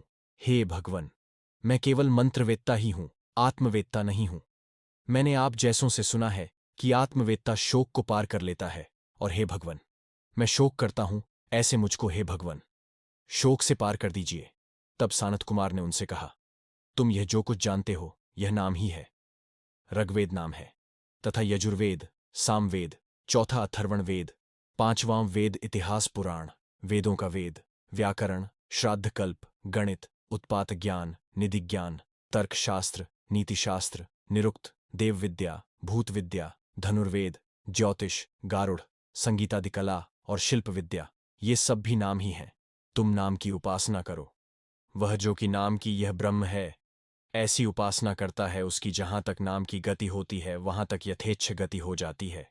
जो कि नाम की यह ब्रह्म है, ऐसी उपासना करता है। भगवन, क्या नाम से भी अधिक कुछ है? मन से भी अधिक है ही। तो भगवन, मुझे वही बतलावें। संकल्प ही मन से बढ़कर है। जिस समय मनुष्य संकल्प करता है तभी वह बोलने की इच्छा करता है और फिर वाणी को प्रेरित करता है। वह उसे नाम के प्रति प्रवृत्त करता है। नाम में सब मंत्र एक रूप हो जाते हैं और मंत्रों में कर्मों का अंतर्भाव हो जाता है। वे ये मन आदि एकमात्र संकल्प रूप लय स्थान वाले संकल्पमय और संकल्प में ही प्रतिष्ठित हैं। द्युलोक और पृथ्वी ने मानो संकल्प किया है, वायु और आकाश ने संकल्प किया है, जल और तेज ने संकल्प किया है। उनके संकल्प के लिए वृष्टि समर्थ होती है, वृष्टि के संकल्प के लिए अन्न समर्थ होता है, अन्न के संकल्प के लिए प्राण समर्थ होते हैं, प्राण के संकल्प के मंत्र प्राण समर्थ होते हैं, मंत्रों के संकल्प के लिए कर्म समर्थ होते हैं, कर्मों के संकल्प के लिए लोक समर्थ होता है और लोकों के संकल्प के लिए सब समर्थ होते हैं। वह ऐसा यह संकल्प है, संकल्प की उपासना करो। वह जो संकल्प की यह ब्रह्म है, ऐसी उपासना करता है, वह रचे हुए ध्रुवलोकों को स्वयं ध्रुव होकर, प्रतिष्ठित लोकों को स्वयं प्रतिष्ठित होकर तथा व्यथा न पाने वाले लोकों को स्वयं व्यथा न पाता हुआ सब प्रकार प्राप्त करता है। उसकी जहां तक संकल्प की गति है वहां तक यथेच्छ गति हो जाती है। जो कि संकल्प की यह ब्रह्म है, ऐसी उपासना करता है। भगवन, क्या संकल्प से भी अधिक कुछ है? संकल्प से भी अधिक है ही। तो भगवन, मुझे वही बतलाएं। चित्त ही संकल्प से उत्कृष्ट है। जिस समय पुरुष चेतनावान होता है, तभी वह संकल्प करता है, फिर मनन करता है, तत्पश्चात वाणी को प्रेरित करता है, उसे नाम में प्रवृत्त करता है। नाम में मंत्र एक रूप हो जाते हैं और मंत्रों में कर्म। वे ये संकल्पादि आदि एकमात्र चित्त रूप लय स्थान वाले चित्तमय और चित्त में ही प्रतिष्ठित हैं। इसी से यद्यपि कोई मनुष्य बहुज्य भी हो, तो भी यदि वह अचित्त होता है तो लोग कहने लगते हैं कि यह तो कुछ भी नहीं है। यदि यह कुछ जानता तो ऐसा अचित्त न होता। और यदि कोई अल्पज्य होने पर भी चित्तवान हो तो उसी से सब श्रवण करना चाहते हैं। अतः चित्त ही इनका एकमात्र आश्रय है।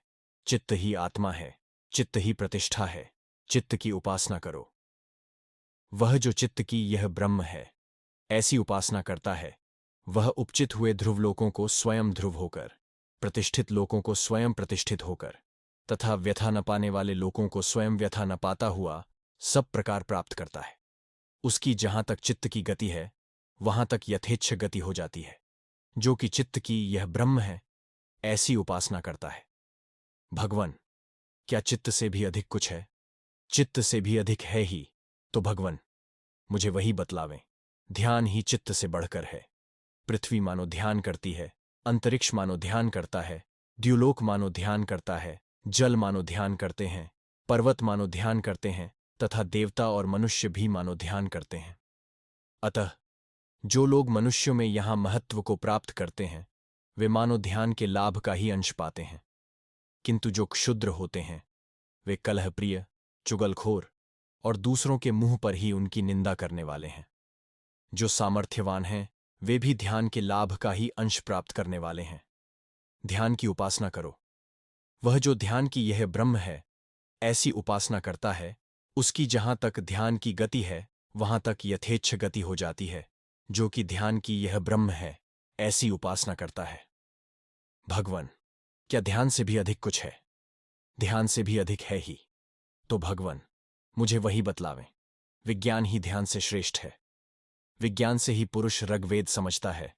विज्ञान से ही वह यजुर्वेद, सामवेद, चतुर्थ अथर्वण वेद, पांचवें वेद, इतिहास पुराण, वेदों का वेद, व्याकरण, श्राद्धकल्प, गणित, उत्पात ज्ञान, निधि ज्ञान, तर्कशास्त्र, नीतिशास्त्र, निरुक्त, देवविद्या, भूतविद्या, धनुर्वेद, ज्योतिष, गारुड़, संगीत शास्त्र, द्युलोक, पृथ्वी, वायु, आकाश, जल, तेज, देव, मनुष्य, पशु, पक्षी, तृण वनस्पति, श्वापद, कीट पतंग, पिपीलिका पर्यंत प्राणी, धर्म और अधर्म, सत्य और असत्य, साधु और असाधु, मनोज्य और अमनोज्य, अन्न, रस, इहलोक तथा परलोक को जानता है।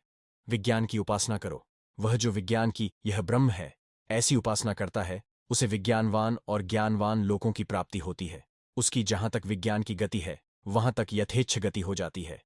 जो कि विज्ञान की यह ब्रह्म है, ऐसी उपासना करता है। भगवन, क्या विज्ञान से भी अधिक कुछ है? विज्ञान से भी अधिक है ही। तो भगवन, मुझे वही बतलाएं। बल ही विज्ञान की अपेक्षा उत्कृष्ट है। 100 विज्ञानवानों को भी एक बलवान हिला देता है। जिस समय यह पुरुष बलवान होता है, तभी उठने वाला भी होता है, उठकर ही परिचर्या करने वाला होता है, तथा परिचर्या करने वाला होने पर ही उपसदन करने वाला होता है, और उपसदन करने वाला होने पर ही दर्शन करने वाला होता है, श्रवण करने वाला होता है, मनन करने वाला होता है, बोधवान होता है, कर्ता होता है एवं विज्ञता होता है। बल से ही पृथ्वी स्थित है, बल से ही अंतरिक्ष, बल से ही द्युलोक, बल से ही पर्वत, बल से ही देवता और मनुष्य, बल से ही पशु, पक्षी, तृण वनस्पति, श्वापद, कीट पतंग, पिपीलिका पर्यंत समस्त प्राणी स्थित हैं, तथा बल से ही लोक स्थित है। बल की उपासना करो। वह जो बल की यह ब्रह्म है, ऐसी उपासना करता है, उसकी जहां तक बल की गति है, वहां तक यथेच्छ गति हो जाती है। जो कि बल की यह ब्रह्म है, ऐसी उपासना करता है। भगवन, क्या बल से भी अधिक कुछ है? बल से भी अधिक है ही। तो भगवन, मुझे वही बतलावें। अन्न ही बल से उत्कृष्ट है। इसी से यदि 10 दिन भोजन न करे और जीवित भी रह जाए, तो भी वह अद्रष्टा, अश्रोता, अमंता, अबोधा, अकर्ता और अविज्ञाता हो ही जाता है। फिर अन्न की प्राप्ति होने पर ही दृष्टा होता है, श्रोता होता है, मनन करने वाला होता है, बोद्धा होता है, कर्ता होता है और विज्ञाता होता है। अन्न की उपासना करो।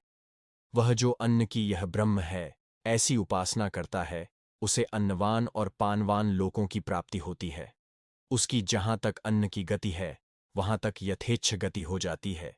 जो कि अन्न की यह ब्रह्म है, ऐसी उपासना करता है। भगवन, क्या अन्न से भी अधिक कुछ है? अन्न से भी अधिक है ही, तो भगवन मुझे वही बतलावें। जल ही अन्न की अपेक्षा श्रेष्ठ है। इसी से जब सुवृष्टि नहीं होती तो प्राण दुखी हो जाते हैं कि अन्न थोड़ा होगा, और जब सुवृष्टि होती है तो यह सोचकर कि खूब अन्न होगा, प्राण प्रसन्न हो जाते हैं।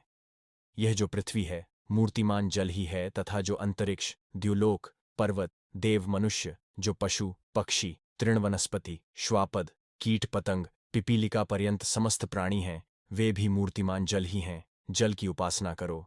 वह जो जल की यह ब्रह्म है, ऐसी उपासना करता है, संपूर्ण कामनाओं को प्राप्त कर लेता है और तृप्तिमान होता है। उसकी जहां तक जल की गति है, वहां तक यथेच्छ गति हो जाती है।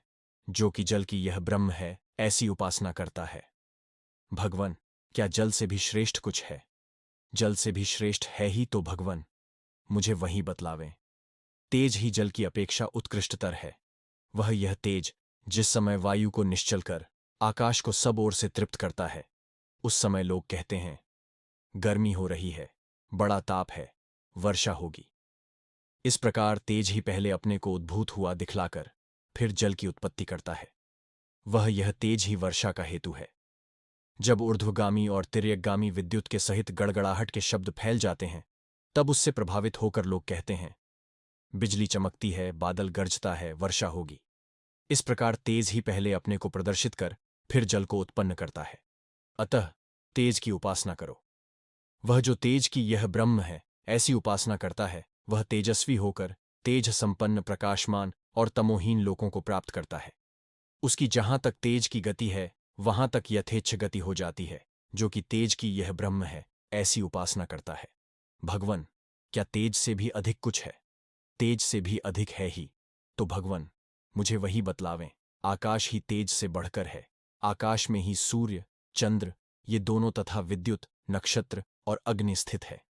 आकाश के द्वारा ही एक दूसरे को पुकारते हैं, आकाश से ही सुनते हैं, आकाश से ही प्रतिश्रवण करते हैं, आकाश में ही रमण करते हैं, आकाश में ही रमण नहीं करते, आकाश में ही उत्पन्न होते हैं, आकाश की ओर ही बढ़ते हैं। आकाश की उपासना करो। वह जो कि आकाश की यह ब्रह्म है, ऐसी उपासना करता है, वह आकाशवान, प्रकाशवान, पीड़ा रहित और विस्तार वाले लोकों को प्राप्त करता है। उसकी जहां तक आकाश की गति है, वहां तक यथेच्छ गति हो जाती है। जो कि आकाश की यह ब्रह्म है, ऐसी उपासना करता है। भगवन, क्या आकाश से भी अधिक कुछ है? आकाश से भी अधिक है ही, तो भगवन मुझे वही बतलाएं। स्मर ही आकाश से बढ़कर है। इसी से यद्यपि बहुत से लोग बैठे हों, तो भी स्मरण न करने पर वे न कुछ सुन सकते हैं, न मनन कर सकते हैं और न जान ही सकते हैं। जिस समय वे स्मरण करते हैं, उसी समय सुन सकते हैं, उसी समय मनन कर सकते हैं और उसी समय जान सकते हैं। स्मरण करने से ही पुरुष पुत्रों को पहचानता है और स्मरण से ही पशुओं को। तुम स्मर की उपासना करो।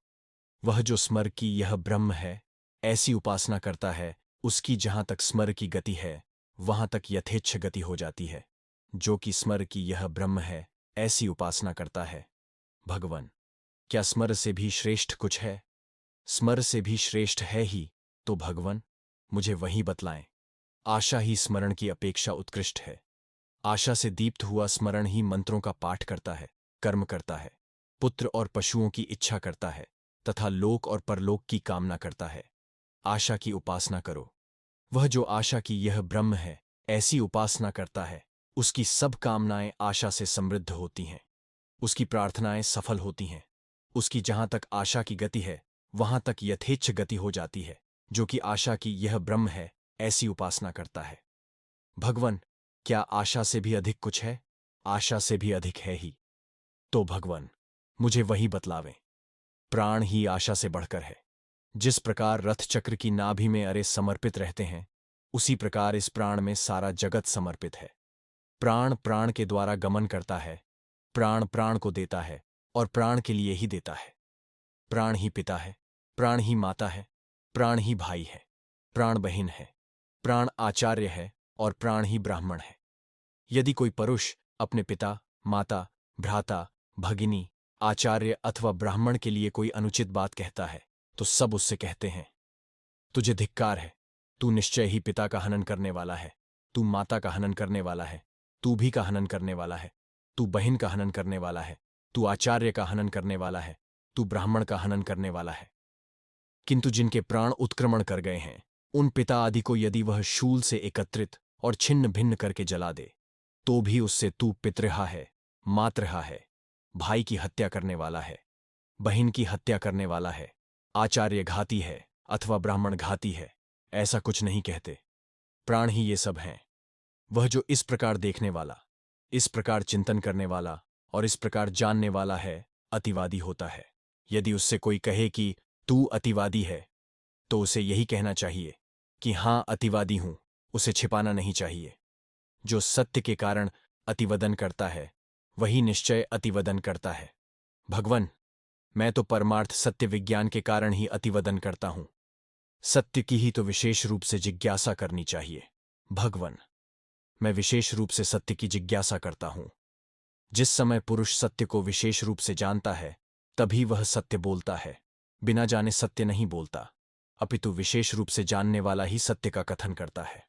अतः विज्ञान की ही विशेष रूप से जिज्ञासा करनी चाहिए। भगवन, मैं विशेष रूप से विज्ञान की जिज्ञासा करता हूं। जिस समय मनुष्य मनन करता है, तभी वह विशेष रूप से जानता है। बिना मनन किए कोई नहीं जानता, अपितु मनन करने पर ही जानता है। अतः मति की ही विशेष रूप से जिज्ञासा करनी चाहिए। भगवन, मैं विशेष रूप से मति की जिज्ञासा करता हूं। जिस समय मनुष्य श्रद्धा करता है, तभी वह मनन करता है। बिना श्रद्धा किए कोई मनन नहीं करता, अपितु श्रद्धा करने वाला ही मनन करता है। अतः श्रद्धा की ही विशेष रूप से जिज्ञासा करनी चाहिए।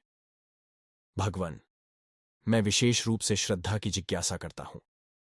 जिस समय मनुष्य की निष्ठा होती है, तभी वह श्रद्धा करता है। बिना निष्ठा के कोई श्रद्धा नहीं करता, अपितु निष्ठा करने वाला ही श्रद्धा करता है। अतः निष्ठा की ही विशेष रूप से जिज्ञासा करनी चाहिए। भगवन, मैं विशेष रूप से निष्ठा की जिज्ञासा करता हूं। जिस समय मनुष्य करता है, उस समय वह निष्ठा भी करने लगता है। बिना किए किसी की निष्ठा नहीं होती। पुरुष करने पर ही निष्ठावान होता है। अतः कृति की ही विशेष रूप से जिज्ञासा करनी चाहिए। भगवन, मैं विशेष रूप से कर्ती की जिज्ञासा करता हूं। जब मनुष्य को सुख प्राप्त होता है, तभी वह करता है। बिना सुख मिले कोई नहीं करता, अपितु सुख पाकर ही करता है। अतः सुख की ही विशेष रूप से जिज्ञासा करनी चाहिए। भगवन, मैं विशेष रूप से सुख की जिज्ञासा करता हूं। निश्चय जो भूमा है, वही सुख है। अल्प में सुख नहीं है, सुख भूमा ही है। अतः भूमा की ही विशेष रूप से जिज्ञासा करनी चाहिए। भगवन, मैं विशेष रूप से भूमा की जिज्ञासा करता हूं। जहां कुछ और नहीं देखता, कुछ और नहीं सुनता तथा कुछ और नहीं जानता, वह भूमा है। किंतु जहां कुछ और देखता है, कुछ और सुनता है एवं कुछ और जानता है, वह अल्प है। जो भूमा है वही अमृत है और जो अल्प है वही मृत्य है। भगवन, वह भूमा किसमें प्रतिष्ठित है? अपनी महिमा में अथवा अपनी महिमा में भी नहीं है। इस लोक में गौ, अश्व आदि को महिमा कहते हैं तथा हाथी, सुवर्ण, दास, भार्या, क्षेत्र और घर, इनका नाम भी महिमा है। किंतु मेरा ऐसा कथन नहीं है, क्योंकि अन्य पदार्थ अन्य में प्रतिष्ठित होता है। मैं तो यह कहता हूं, ऐसा सांत कुमार जी ने कहा, वही नीचे है, वही ऊपर है, वही पीछे है, वही आगे है, वही दक्षिण है, वही उत्तर है और वही यह सब है। अब उसी में अहंकारादेश किया जाता है। मैं ही नीचे हूं, मैं ही ऊपर हूं, मैं ही पीछे हूं, मैं ही आगे हूं, मैं ही दक्षिण हूं, मैं ही उत्तर हूं और मैं ही यह सब हूं। अब आत्मा रूप से ही भूमा का आदेश किया जाता है। आत्मा ही नीचे है, आत्मा ही ऊपर है, आत्मा ही पीछे है, आत्मा ही आगे है, आत्मा ही दक्षिण है, आत्मा ही उत्तर है और आत्मा ही यह सब है।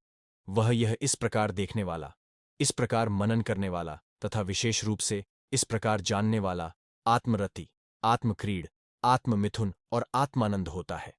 वह स्वराट है। संपूर्ण लोकों में उसकी यथेच्छ गति होती है। किंतु जो इससे विपरीत जानते हैं, वे अन्य राठ और क्षयशील लोकों को प्राप्त होते हैं। उनकी संपूर्ण लोकों में स्वेच्छा गति नहीं होती।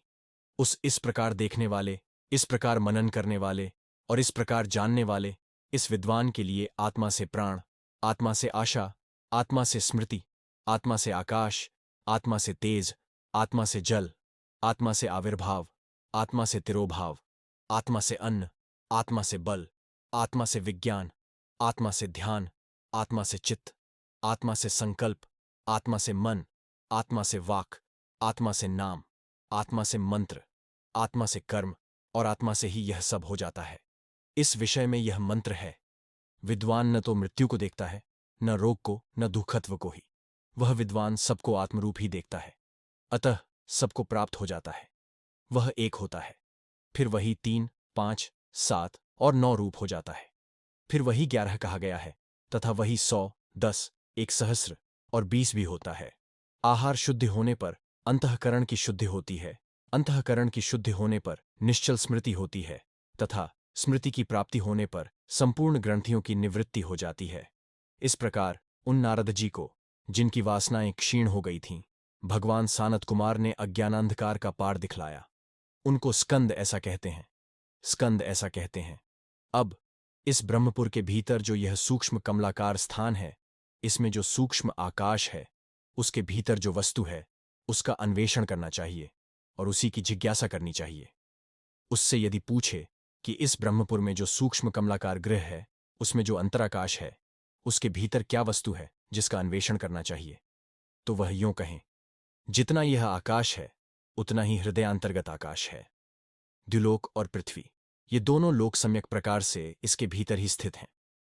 इसी प्रकार अग्नि और वायु, ये दोनों, सूर्य और चंद्रमा, ये दोनों, तथा विद्युत और नक्षत्र एवं इस आत्मा का जो कुछ इस लोक में है और जो नहीं है, वह सब सम्यक प्रकार से इसी में स्थित है। यदि उससे पूछे कि यदि इस ब्रह्मपुर में सब समाहित है तथा संपूर्ण भूत और समस्त कामनाएं भी सम्यक प्रकार से स्थित हैं, तो जिस समय वह वृद्धावस्था को प्राप्त होता है अथवा नष्ट हो जाता है, उस समय क्या शेष रह जाता है? उसे कहना कि इस देह की जरावस्था से यह जीर्ण नहीं होता, इसके वध से उसका नाश नहीं होता। यह ब्रह्मपुर सत्य है, इसमें समस्त कामनाएं सम्यक प्रकार से स्थित हैं। यह आत्मा है, धर्माधर्म से शून्य है तथा जराहीन, मृत्युहीन, शोकरहित, भोजनेच्छारहित, पिपासा शून्य, सत्य काम और सत्य संकल्प है। जिस प्रकार इस लोक में प्रजा राजा की आज्ञा का अनुवर्तन करती है, तो वह जिस जिस सन्निहित वस्तु की कामना करती है तथा जिस जिस देश या भूभाग की इच्छा करती है, उसी उसी के आश्रित जीवन धारण करती है। जिस प्रकार यहाँ कर्म से प्राप्त किया हुआ लोक क्षीण हो जाता है, उसी प्रकार परलोक में पुण्योपार्जित लोक क्षीण हो जाता है। जो लोग इस लोक में आत्मा को और इस सत्य कामनाओं को जाने बिना ही परलोकगामी होते हैं, उनकी संपूर्ण लोकों में यथेच्छ गति नहीं होती, और जो इस लोक में आत्मा को तथा सत्य कामनाओं को जानकर जाते हैं, उनकी समस्त लोकों में यथेच्छ गति होती है। वह यदि पितृलोक की कामना वाला होता है, तो उसके संकल्प से ही पितृगण वहां उपस्थित होते हैं। उस पितृलोक से संपन्न होकर वह महिमान्वित होता है। वह यदि मातृलोक की कामना वाला होता है, तो उसके संकल्प से ही माताएं वहां उपस्थित हो जाती हैं। उस मातृलोक से संपन्न होकर वह महिमान्वित होता है। और वह यदि भ्रातृलोक की कामना वाला होता है, तो उसके संकल्प से ही भ्रातृगण वहां उपस्थित होते हैं। उस भ्रातृलोक से संपन्न होकर वह महिमान्वित होता है। और वह यदि भगिनी लोक की कामना वाला होता है, तो उसके संकल्प से ही बहनें वहां उपस्थित हो जाती हैं। उस भागिनी लोक से संपन्न होकर वह महिमान्वित होता है। और वह यदि सखाओं के लोक की कामना वाला होता है, तो उसके संकल्प से ही सखा लोग वहां उपस्थित होते हैं। उस सखाओं के लोक से संपन्न होकर वह महिमान्वित होता है। और वह यदि गंधमाल्य लोक की कामना वाला होता है, तो उसके संकल्प से ही गंधमाल्यादि वहां उपस्थित हो जाते हैं। उस गंधमाल्य लोक से संपन्न होकर वह महिमान्वित होता है। और वह यदि अन्नपान संबंधी लोक की कामना वाला होता है, तो उसके संकल्प से ही अन्नपान वहां उपस्थित हो जाते हैं।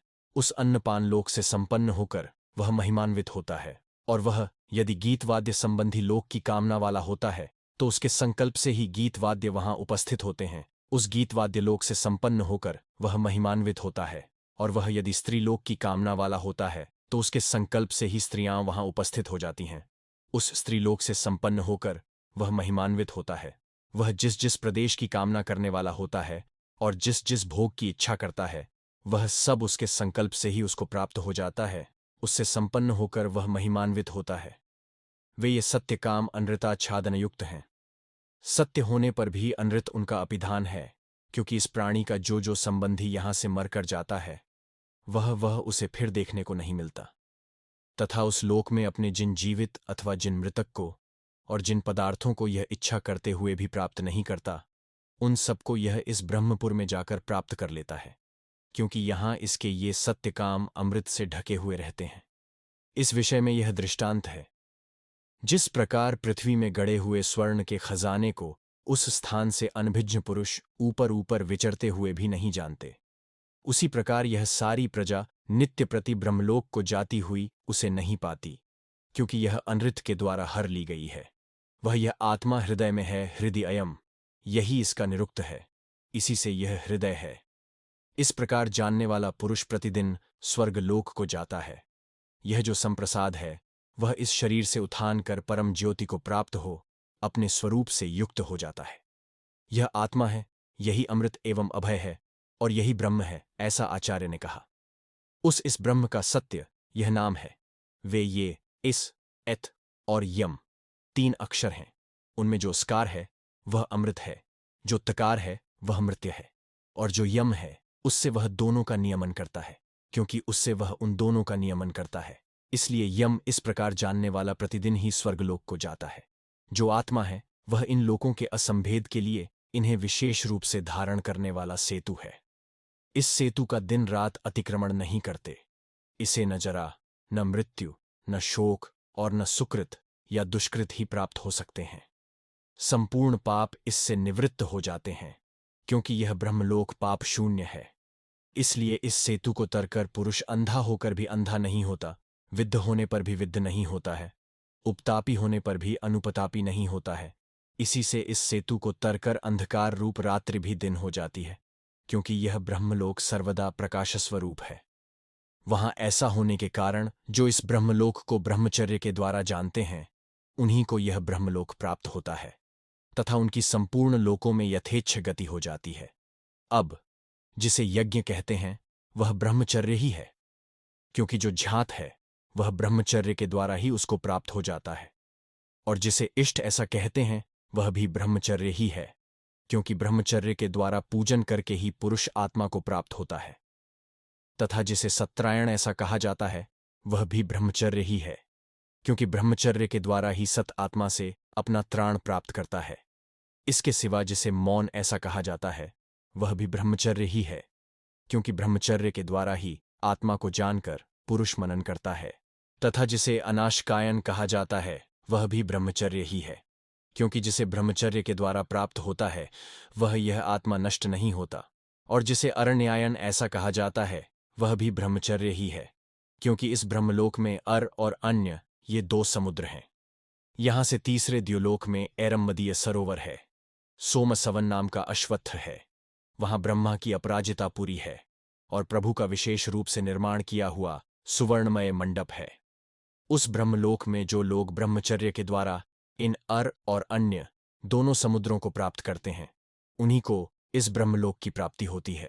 उनकी संपूर्ण लोकों में यथेच्छ गति हो जाती है।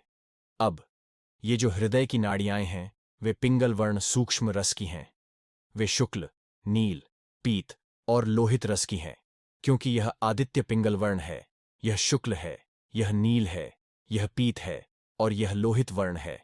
इस विषय में यह दृष्टांत है कि जिस प्रकार कोई विस्तीर्ण महापट इस और उस दोनों गांवों को जाता है, उसी प्रकार ये सूर्य की किरणें इस पुरुष में और उस आदित्य मंडल में दोनों लोकों में प्रविष्ट हैं। वे निरंतर इस आदित्य से ही निकली हैं और इन नाड़ियों में व्याप्त हैं, तथा जो इन नाड़ियों से निकलती हैं वे इस आदित्य में व्याप्त हैं। ऐसी अवस्था में जिस समय वह सोया हुआ भली प्रकार लीन हुआ पुरुष सम्यक प्रकार से प्रसन्न होकर स्वप्न नहीं देखता, उस समय यह इन नाड़ियों में चला जाता है, तब इसे कोई पाप स्पर्श नहीं करता और यह तेज से व्याप्त हो जाता है। अब जिस समय वह जीव शरीर की दुर्बलता को प्राप्त होता है, उस समय उसके चारों ओर बैठे हुए लोग कहते हैं, क्या तुम मुझे जानते हो? क्या तुम मुझे जानते हो? जब तक वह इस शरीर से उत्क्रमण नहीं करता तब तक उन्हें जानता है। फिर जिस समय यह इस शरीर से उत्क्रमण करता है, उस समय इन किरणों से ही ऊपर की ओर चढ़ता है। वह ओम ऐसा कहकर ऊर्ध्वलोक अथवा अधोलोक को जाता है। वह जितनी देर में मन जाता है उतनी ही देर में आदित्य लोक में पहुंच जाता है। यह निश्चय ही लोकद्वार है।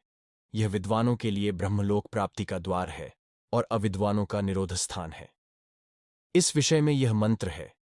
हृदय की 101 नाड़ियां हैं, उनमें से एक मस्तक की ओर निकल गई है। उसके द्वारा ऊपर की ओर जाने वाला जीव अमृतत्व को प्राप्त होता है। शेष इधर उधर जाने वाली नाड़ियां केवल उत्क्रमण का कारण होती हैं, उत्क्रमण का कारण होती हैं। जो आत्मा पाप शून्य, जरा रहित, मृत्युहीन, विशोक, क्षुधा रहित, पिपासा रहित, सत्यकाम और सत्य संकल्प है, उसे खोजना चाहिए और उसे विशेष रूप से जानने की इच्छा करनी चाहिए। जो उस आत्मा को शास्त्र और गुरु के उपदेशानुसार खोजकर जान लेता है, वह संपूर्ण लोक और समस्त कामनाओं को प्राप्त कर लेता है। ऐसा प्रजापति ने कहा है। प्रजापति के इस वाक्य को देवता और असुर दोनों ही ने परंपरा से जान लिया। वे कहने लगे, हम उस आत्मा को जानना चाहते हैं जिसे जानने पर जीव संपूर्ण लोकों और समस्त भोगों को प्राप्त कर लेता है। ऐसा निश्चय कर देवताओं का राजा इंद्र और असुरों का राजा विरोचन, ये दोनों परस्पर ईर्ष्या करते हुए हाथों में समिधाएं लेकर प्रजापति के पास आए। उन्होंने 32 वर्ष तक ब्रह्मचर्यवास किया। तब उनसे प्रजापति ने कहा, तुम यहां किस इच्छा से रहे हो? उन्होंने कहा, जो आत्मा पापशून्य, जरा रहित, मृत्युहीन, विशोक, क्षुधा रहित, तृषाहीन, सत्यकाम और सत्य संकल्प है, उसे खोजना चाहिए और उसे विशेष रूप से जानने की इच्छा करनी चाहिए। जो उस आत्मा का अन्वेषण कर उसे विशेष रूप से जान लेता है, वह संपूर्ण लोक और समस्त भोगों को प्राप्त कर लेता है। इस श्रीमान के वाक्य को शिष्टजन बतलाते हैं। उसी को जानने की इच्छा करते हुए हम यहां रहे हैं। उनसे प्रजापति ने कहा, यह जो पुरुष नेत्रों में दिखाई देता है, यह आत्मा है, यह अमृत है, यह अभय है, यह ब्रहा है। उन्होंने पूछा, भगवन, यह जो जल में सब ओर प्रतीत होता है और जो दर्पण में दिखाई देता है, उनमें आत्मा कौन सा है? इस पर प्रजापति ने कहा, मैंने जिस नेत्रांतर्गत पुरुष का वर्णन किया है, वही इन सब में सब ओर प्रतीत होता है। जलपूर्ण शकोरे में अपने को देखकर तुम आत्मा के विषय में जो न जान सको, वह मुझे बतलाओ। ऐसा प्रजापति ने कहा। उन्होंने जल के शकोरे में देखा। उनसे प्रजापति ने कहा, तुम क्या देखते हो? उन्होंने कहा, भगवन, हम अपने इस समस्त आत्मा को लोम और नख पर्यंत ज्यों का त्यों देखते हैं।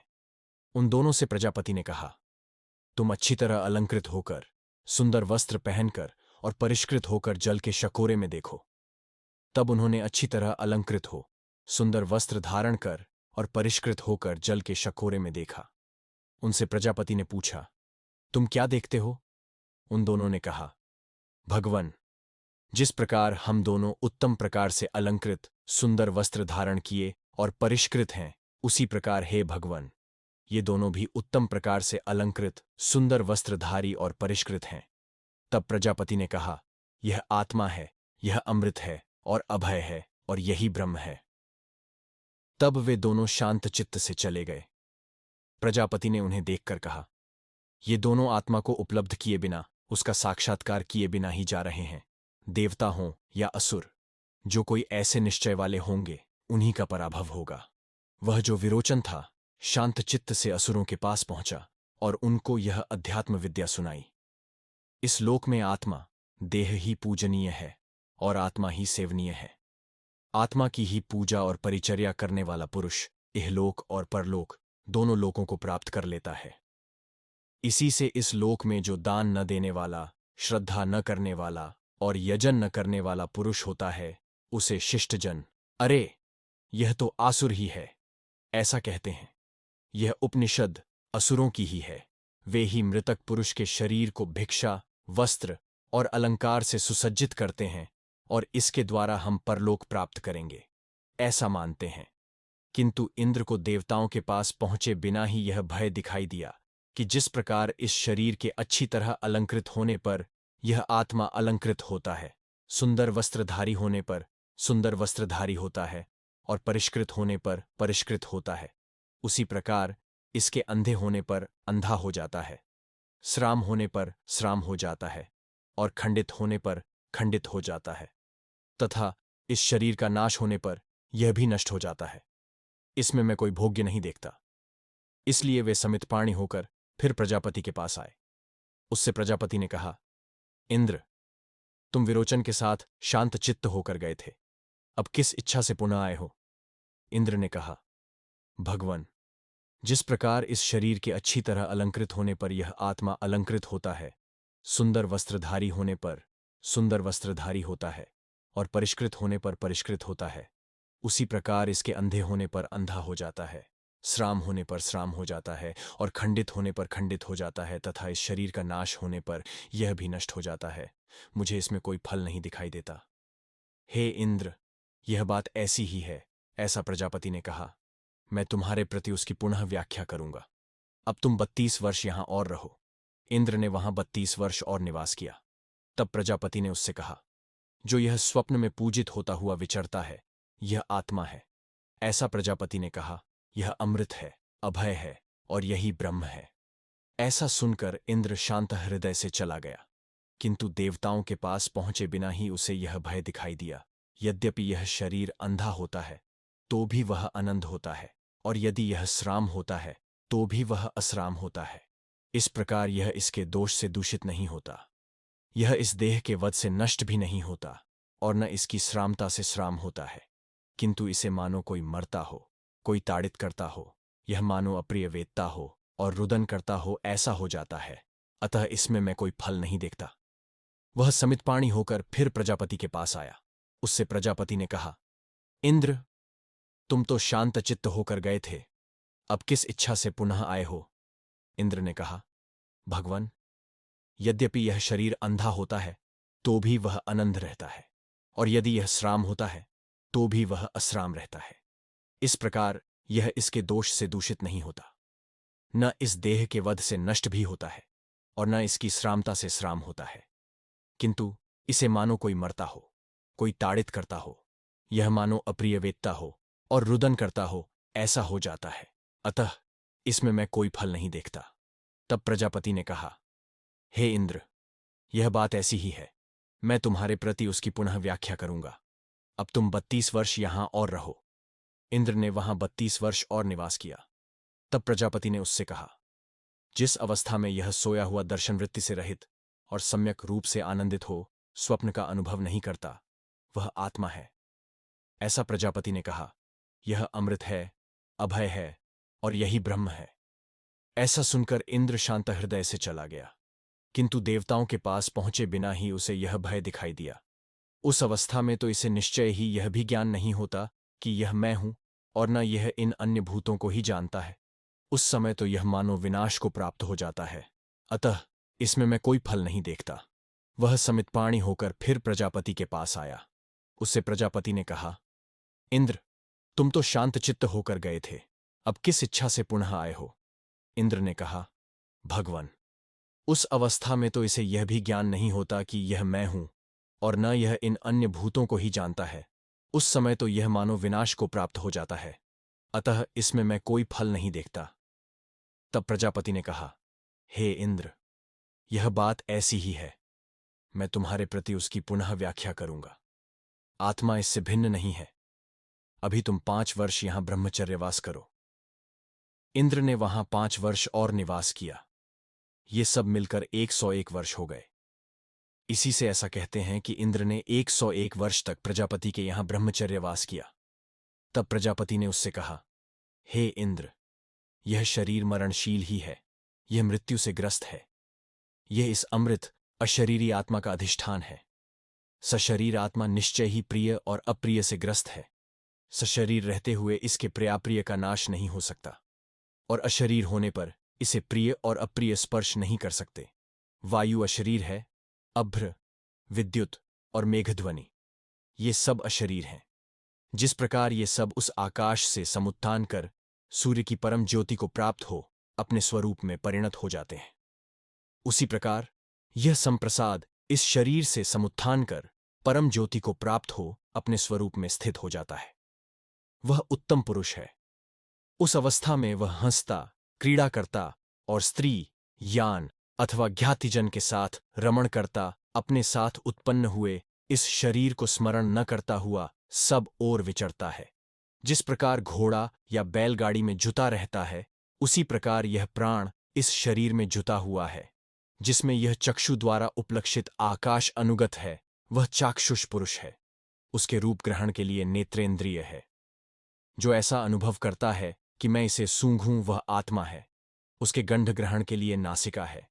और जो ऐसा समझता है कि मैं यह शब्द बोलूं, यही आत्मा है, उसके शब्दोच्चारण के लिए वागिंद्रिय है। तथा जो ऐसा जानता है कि मैं यह श्रवण करूं, वह भी आत्मा, उसके श्रवण के लिए श्रोत्रेंद्रिय है। और जो यह जानता है कि मैं मनन करूं, वह आत्मा है। मन उसका दिव्य नेत्र है। वह यह आत्मा इस दिव्य चक्षु के द्वारा भोगों को देखता हुआ रमण करता है। जो ये भोग इस ब्रह्मलोक में हैं, उन्हें देखता हुआ रमण करता है। उस आत्मा की देवगण उपासना करते हैं। इसी से उन्हें संपूर्ण लोक और समस्त भोग प्राप्त हैं। जो उस आत्मा को शास्त्र और आचार्य के उपदेशानुसार जानकर साक्षात रूप से अनुभव करता है, वह संपूर्ण लोक और समस्त भोगों को प्राप्त कर लेता है। ऐसा प्रजापति ने कहा। प्रजापति ने कहा, मैं श्याम से शबल को प्राप्त हूं और शबल से श्याम को प्राप्त हूं। अश्व जिस प्रकार रोएं झाड़कर निर्मल हो जाता है, उसी प्रकार मैं पापों को झाड़कर तथा राहु के मुख से निकले चंद्रमा के समान शरीर को त्याग कर कृतकृत्य हो अकृत ब्रह्मलोक को प्राप्त होता हूं। ब्रह्मलोक को प्राप्त होता हूं। आकाश नाम से प्रसिद्ध आत्मा नाम और रूप का निर्वाह करने वाला है। वे नाम रूप जिसके अंतर्गत हैं, वह ब्रह्म है, वह अमृत है, वही आत्मा है। मैं प्रजापति के सभागृह को प्राप्त होता हूं। मैं यश संझक आत्मा हूं। मैं ब्राह्मणों के यश, क्षत्रियों के यश और वैश्यों के यश को प्राप्त होना चाहता हूं। वह मैं यशों का यश हूं। मैं बिना दांतों के भक्षण करने वाले रोहित वर्ण पिछिल स्त्री चिह्न को प्राप्त न हो। उस इस आत्मज्ञान का ब्रह्मा ने प्रजापति के प्रति वर्णन किया। प्रजापति ने मनु से कहा। मनु ने प्रजावर्ग को सुनाया। नियमानुसार गुरु के कर्तव्य कर्मों को समाप्त करता हुआ वेद का अध्ययन कर, आचार्य कुल से समावर्तन कर, कुटुंब में स्थित हो, पवित्र स्थान में स्वाध्याय करता हुआ, धार्मिक कर संपूर्ण इंद्रियों को अपने अंतःकरण में स्थापित कर, शास्त्र की आज्ञा से अन्यत्र प्राणियों की हिंसा न करता हुआ, वह निश्चय ही आयु की समाप्ति पर्यंत इस प्रकार बढ़ता हुआ ब्रह्मलोक को प्राप्त होता है और फिर नहीं लौटता। हरिः ओम। ओम आप्यायन्तु ममांगानि वाक्प्राणश्चक्षुः श्रोत्रमथो बलमिन्द्रियाणि च सर्वाणि। सर्वं ब्रह्मोपनिषदं माहं ब्रह्म निराकुर्याम्। मा ब्रह्म निराकरोद निराकरणमस्त्व निराकरणं मेस्तु। तदात्मनि निरते य उपनिषत्सु धर्मास्थे मयि सन्तु ते मयि सन्तु। मेरे सभी अंग पुष्ट हों तथा मेरे वाक, प्राण, चक्षु, श्रोत, बल तथा संपूर्ण इंद्रियां पुष्ट हों। यह सब उपनिषद वेद्य ब्रह्म है। मैं ब्रह्म का निराकरण न करूं तथा ब्रह्म मेरा निराकरण न करें, अर्थात मैं ब्रह्म से विमुख न हूं और ब्रह्म मेरा परित्याग न करें। इस प्रकार हमारा परस्पर अनिराकरण हो। उपनिषदों में जो धर्म हैं, वे आत्मज्ञान में लगे हुए मुझ में स्थापित हों। ओम शांति शांति शांति। अधिदैविक तथा आध्यात्मिक तापों की शांति हो। इति छांदोग्योपनिषद स।